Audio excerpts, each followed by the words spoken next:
ജോലി കഴിഞ്ഞ് ഞാൻ വന്നേ ഉള്ളൂ കേട്ടോ. ഞാൻ 9 months മെറ്റേണിറ്റി ലീവ് കഴിഞ്ഞ് ജോലിക്ക് തിരിച്ചു കയറി. ഞാനിങ്ങനെ ആലോചിക്കുകയതേ, നമ്മുടെ അമ്മമാരുടെ ലൈഫ് ട്രാൻസ്ഫോർമേഷൻ ഓരോരോ സ്റ്റേജിൽ. ആദ്യത്തെ കൊച്ച് ആയി, നമ്മളൊന്ന് സ്റ്റേബിളായി വേറൊരു ലൈഫിലേക്ക് വന്നു. രണ്ടാമത്തെ കൊച്ചായി, സാറയ്ക്ക് സ്കൂൾ ഹോളിഡേ ആണ്. മമ്മി ഇവിടെ ഉള്ളത് കൊണ്ടാണ് ഞാൻ നേരത്തെ ജോലി കയറാൻ പറ്റിയത്. എനിക്കിപ്പോൾ ജോലിയിൽ നിന്ന് തിരിച്ചു വരുമ്പോഴേ ചിന്ത, ഇന്ന് ചെന്നിട്ട് ഇനി എന്ത് കറി ഉണ്ടാക്കി വയ്ക്കും, നാളത്തേക്ക് രാവിലെ ബ്രേക്ക്ഫാസ്റ്റിന് എന്ത് കൊണ്ടുപോകും, ലഞ്ചിന് എന്ത് കൊണ്ടുപോകും, കൊച്ചിന് ഉള്ള ഫുഡ് റെഡിയാക്കി വെക്കണമല്ലോ, അങ്ങനെയുള്ള ചിന്തകളൊക്കെ ആയിട്ടോ. കാരണം ഇസ ഓടിപ്പാഞ്ഞു കിടക്കുന്ന സമയമായതിനാൽ ഇസ ഒരു കാര്യത്തിൽ സമ്മതിക്കണില്ല. ഇപ്പം ഇന്ന് വന്നപ്പോൾ ഞാൻ ഓർത്തു സാറിക്ക് ഭയങ്കര ഇഷ്ടപ്പെട്ട പച്ചപ്പപ്പായയുടെ, അതായത് മൊരീറുണ്ടാക്കത്തില്ലേ, അതുണ്ടാക്കാം. ഇവിടെ ഈ നൈറ്റിൽ ഇച്ചിരി ഈസി ആക്കണത് നമ്മളെ രണ്ടുപേരും വർക്കിംഗ്, ഹസ്ബൻഡും വൈഫും വർക്കിംഗ് ആകുമ്പം അത് ഷിഫ്റ്റ് വർക്ക് ചെയ്യുമ്പോൾ ഹെൽപ്പ് ചെയ്യണത് ഇങ്ങനെയുള്ള സാധനങ്ങളൊക്കെ ആട്ടോ. നമുക്ക് മുറിച്ച് പപ്പായൊക്കെ കിട്ടും, അപ്പോൾ അത് വാങ്ങുക. ഫ്രോസൺ പച്ചമുളക് കിട്ടുന്നു.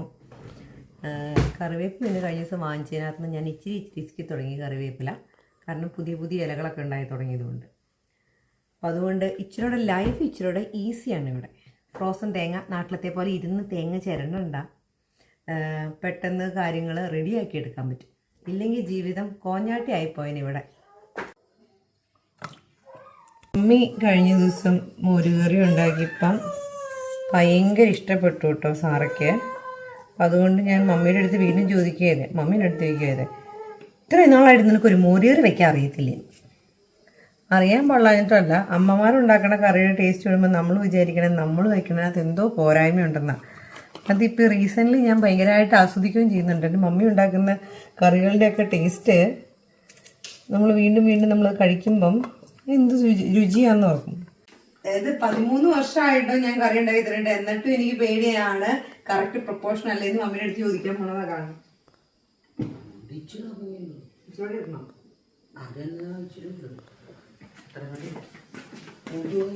അതാണ്. പിന്നെ ഇന്നലെ ഞങ്ങൾ കപ്പപ്പുഴുക്കും മീൻകറി ഉണ്ടാക്കിയായിരുന്നു.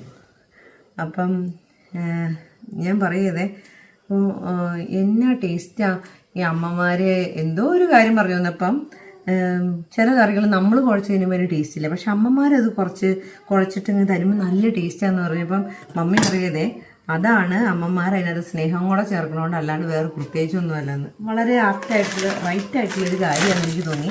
കാരണം എൻ്റെ കൊച്ചിപ്പം എൻ്റെ അടുത്ത് പറയും, അമ്മ എനിക്ക് അതുണ്ടാക്കി വാരി തരാമോ എന്ന് ചോദിക്കുമ്പോഴാണ് എനിക്കത് മനസ്സിലാവുന്നത് കേട്ടോ.